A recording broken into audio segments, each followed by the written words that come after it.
All right. We had voter turnout and government accountability. For voter turnout, we thought advertising and really celebrating voter registration would be a good idea, making billboards and targeting the people who are just now coming into voting age, putting advertisements that have young people in them to encourage, so they can relate to their peers. And also the celebrating, so if we think, like I think the fiesta would be a good idea that was suggested. For the younger generations, my generation in particular, I think if we had peers go to peers about voting and peers advocate, I know if I didn't want to vote and if I had someone that was my peer coming to advocate voting for me, I would be more encouraged to vote rather than having the generation above me tell me to vote. So if we can gather those people who are in their young 20s who are involved in their community and want to vote, if we can encourage them and somehow organize them to go out to that age group and those demographics and try to encourage voting that way and registration. Encourage the sense of duty and the right to vote. Encourage that it's our duty to vote it's our community, so we need to claim that duty. Move elections to November along with the general elections. That would marginally increase the voting. Rather than 2%, we could increase it by quite a bit more. For government accountability,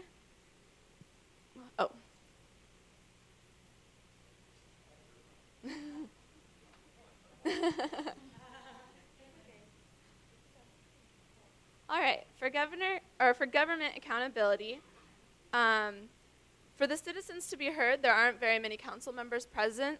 So if we could make it mandatory for all city council members to be present for the citizens to be heard, that way the citizens that are speaking feel like they're actually making a difference, or their voice is being heard rather than being ignored. If we could encourage more citizen participation, and then the voter list, whenever during elections, the voter list only includes those who are already registered to vote.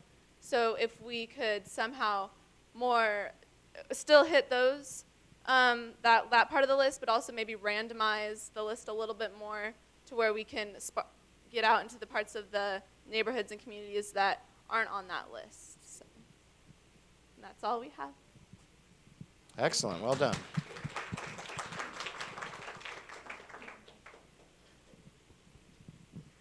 Okay, I will be brief. How about that? We had a full participation discussion at our table. We talked about many particular suggestions, but I'll just summarize a short list of them rather than repeat a lot of things that people said. Conceptually, we thought we were participating. Your two categories. Turnout and government voter turnout and government, okay. And we saw this as a more general participation issue, that the government would be more accountable, more people participated, and it's not just by voting. So one of the things we recommended are empowering neighborhoods to participate in budgetary decisions by having some allocations for physical infrastructure be decided in neighborhood meetings, maybe annual convention or some format in which citizens could make decisions about something that was literally concrete and they could see the value of participation. Second, increased solicitation of citizen input, many different ways. Let's get the city website up to be the first-class website. Maybe use HEB sites to solicit citizen ideas. Many other things. Third, increase the professional staff for council members so that they can devote more resources to encouraging citizen participation from citizens in their neighborhoods.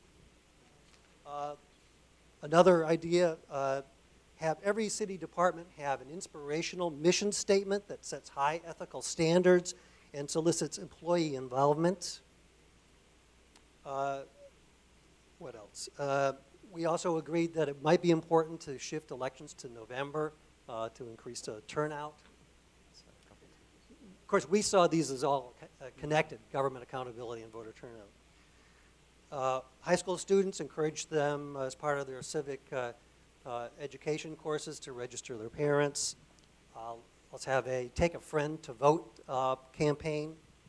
And all the colleges, we recommend, should sponsor election events to encourage college students to turn up to vote.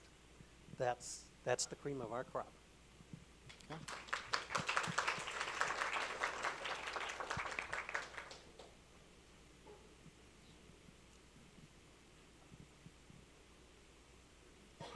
We have government accountability and voter turnout. Let's give her 1 second up there. We got a lot of ideas here. Mm-hmm. Charles has been thinking this stuff up in his sleep for years. Okay, go ahead. Sorry. Okay. So for government accountability, we'd like to see Citizens' Bill of Rights and Expectations. And an online list of resources and how people could qualify for those resources. And higher salaries for our city council members.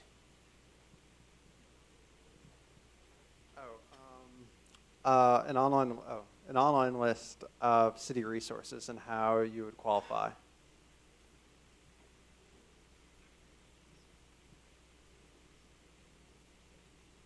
The third one was higher salaries for city council.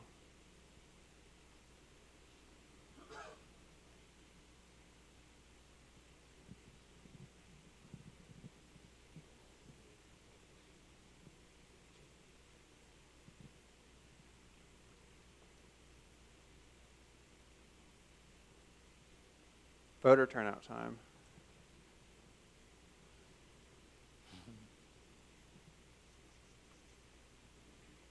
Okay.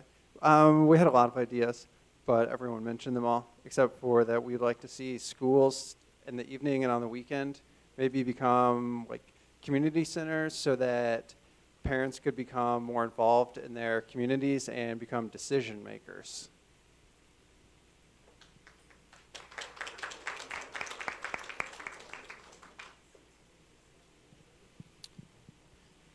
Okay, let's get ready to rock and roll. We're doing leadership training and building community capital. A lot of the things have been already mentioned, but one of the big things is going back to basics, public service announcements and the newspaper, because there's not always access. I'm sorry, am I going too fast? Well, these are kind of connected, so you can actually... Yeah, we'll get them down and... Yeah, they're connected. All these things are interrelated. So to get the community involved, have the kids, even at elementary, create their own PSAs. So that could be a project, the parents would get involved, the kids would be involved, and then there's a contest. So then people will watch them to see their school. So that would help. Also, not just for video, it could also be songs, poems, raps about community involvement, volunteer opportunities. So that would be getting the word out, getting people engaged. Another thing that was mentioned was volunteering, but have childcare available. So if you want to volunteer, but you don't want to go away from your family, have childcare ready, have food, have hospitality, feed people. If people are fed, there's bathroom facilities, they're comfortable, they'll listen, they'll be engaged. You know, get the basic needs met at these opportunities. Access is very important. There's boards, there's 1,000 board members or something, but how much does it cost to be on a board? Do you have to pay to be on a board? If so, well then you're segmenting the population, because some people can't afford to pay to be on a board for an organization. And corporations were mentioned. About corporations will fund to, help out. So if we can have a link to what corporations, when we can set the proposals for the corporations during the summer, because if you look at the census data, and I know the 2000 census data, I haven't looked at the 2010 census data, but 24% in 2000 had no high school, under high school. 24% had college or above, and then the other 50% were high school. So if you look at those numbers and you think of how much a high school graduate will earn, A lot of those people, where are they going to be in public schools? So during the summer, there's the free breakfast, there's a free lunch for 18 and under. The parents are going to take their kids, though. If you want to engage a community that's not participating, go to the parents. Go to those events, have information, have a speaker at those events to use what is already there. And I think that goes into leadership training. I think that fits both places. Let them know how to be involved. They said people who get involved, it's something they're passionate about. So find out what people are passionate and go to the people. And I think that's how we'll get an engaged public. And I think someone said start at high school. I think it has to start in elementary. People, I brought my six-year-old daughter. She's in kindergarten. I brought her because I want her to learn that you have to have a voice and you have to be a part of the conversation. And we need to get people to be a part of the conversation, even if we don't necessarily agree with what they have to say. The leadership training, that's been talked about, the PSAs, even texting, have a texting campaign to have the friends text their friends, about volunteer opportunities, and maybe they can get extra credit in school if they can, they can show their text to their teacher, or how many people they forwarded the volunteer opportunity to.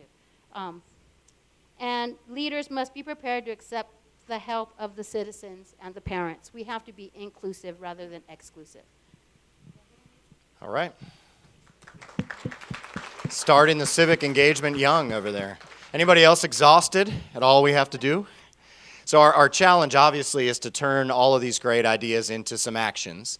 I think after hearing all this, we're not going to accomplish much trying to narrow them down today or focus on some top items.